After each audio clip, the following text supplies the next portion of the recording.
friends, what are we talking today about? Social media, newspaper articles, TV channels, and almost everyone around us was found discussing this. The Farmers' Bill of 2020. If you followed the news midway or did not follow the incidents at all and feel left out from discussions and the understanding of the topic, don't worry, we are here to your rescue.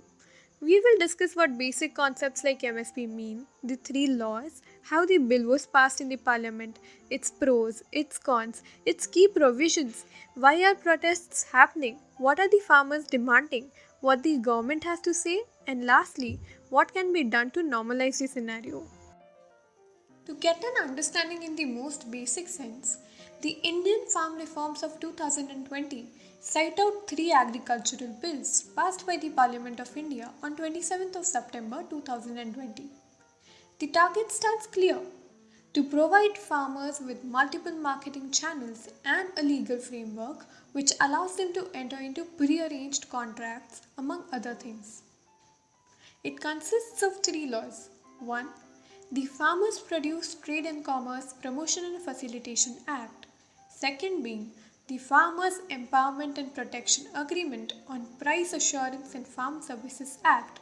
And lastly, the Essential Commodities Amendment Act. So, where did it all start? In 2017, Model Farming Acts were released, and the Standing Committee on Agriculture observed that the suggested reforms were not getting administered in the APMCs and other agricultural markets. A committee of 7 chief ministers set up to discuss implementation announced three ordinances in June 2020. A lot of deliberation went around relating to MSP. But friends, what is MSP? In simple terms, when the government buys any crop from the farmers, it pays them a minimum support price. On the basis of the cost of cultivation, MSP is announced for more than 22 commodities on a yearly basis.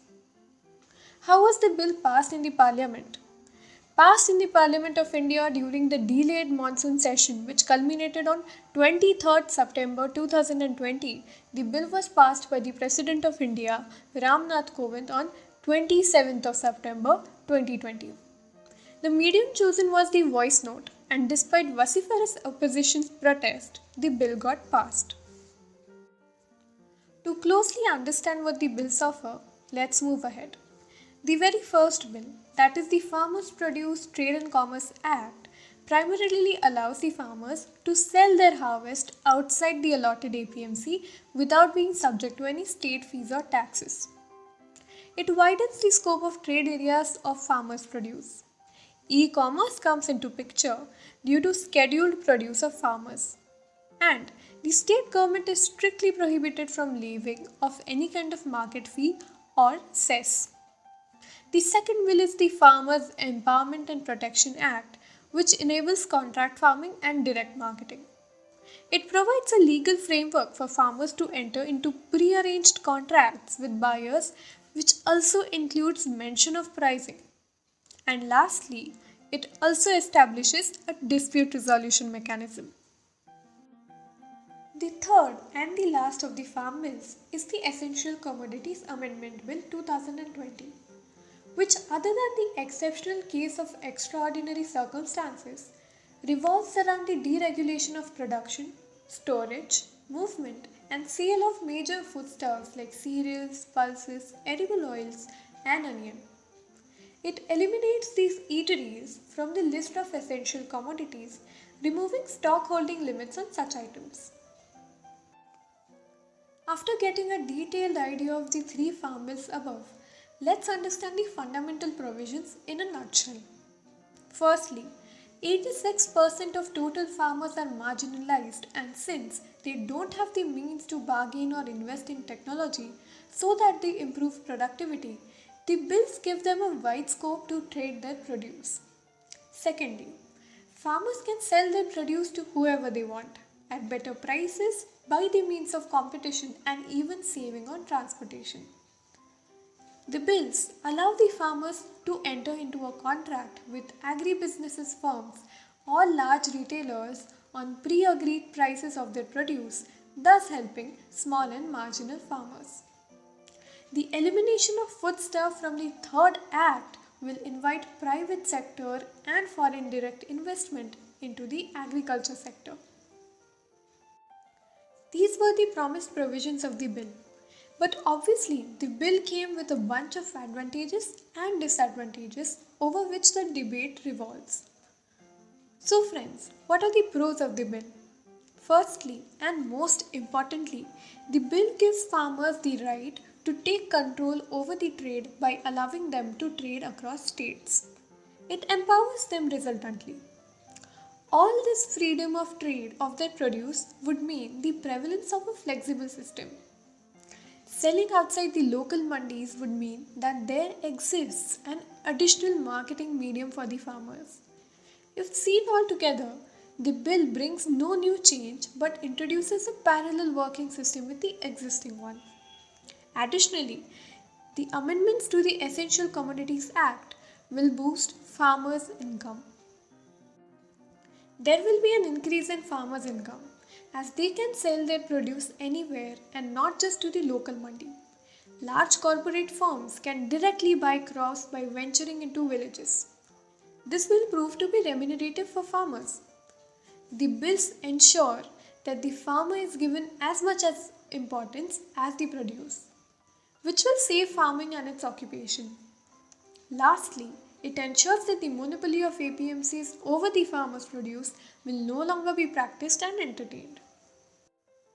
Now friends, let's know what are the cons of the bill. The biggest fine that exists for the farmers is the MSP.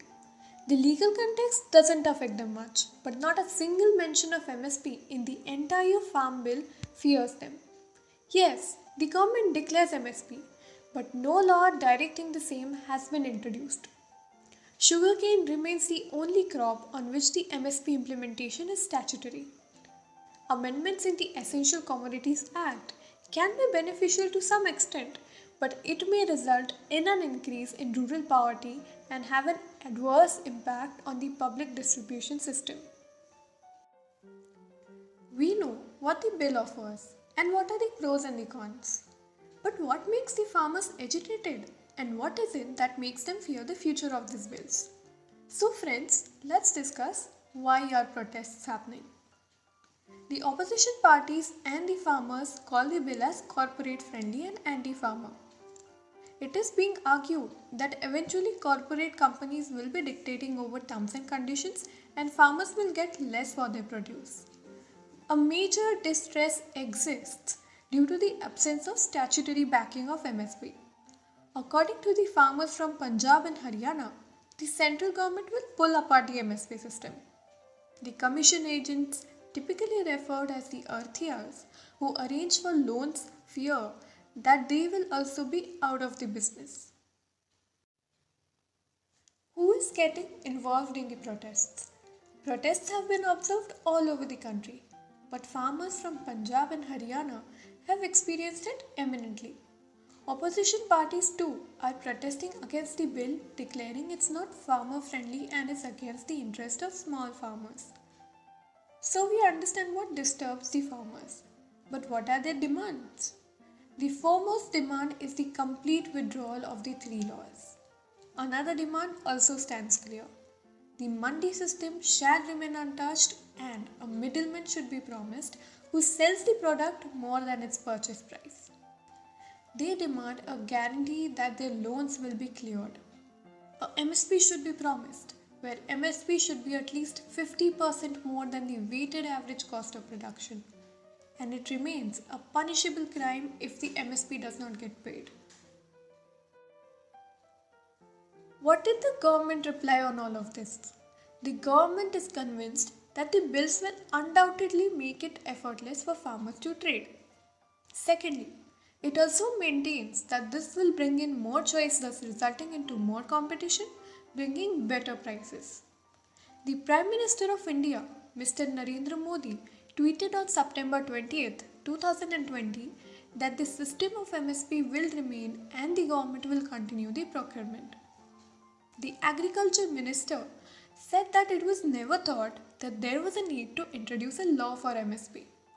The government believes that the bills are major reforms that remove the middlemen and makes the farmer sell his produce anywhere. It also states how this bill will accelerate development in the agricultural sector by attracting private sector investment and infrastructure and supply chains for farm produce nationally as well as internationally. The debate still continues. Farmers are still protesting. So, what can be done to stabilize the situation? The government can introduce a law which mandates MSP, thus removing the biggest fear from the minds of the farmers. The removal of middlemen will only work if there is a guarantee regarding proper road links between villages to markets, climate control storage facilities, reliable electricity supply. The current situation still observes protests going on. That is almost 8 months after the protests were first initiated. The farmers are direct in their demands. That is the retraction of the three farm bills. As recorded until January 2021, there have been 10 rounds of talks between centre and the farmers. Ministers clearly rejected the proposal, stating that it needed more discussion with the higher officials. Farmers are using methods like dharna, rasta roko, demonstration, gherao as the form of protest. 248 farmer deaths and casualties of 300 policemen have been reported as recorded until March 2021. Infrastructure too is getting damaged. We still await a peaceful deliberation and a peaceful negotiation on the farm laws. For more updates like international participation, judicial participation, environmentalist leaders participating in the protest, you can access to the links in the description box below and can even find them on our website.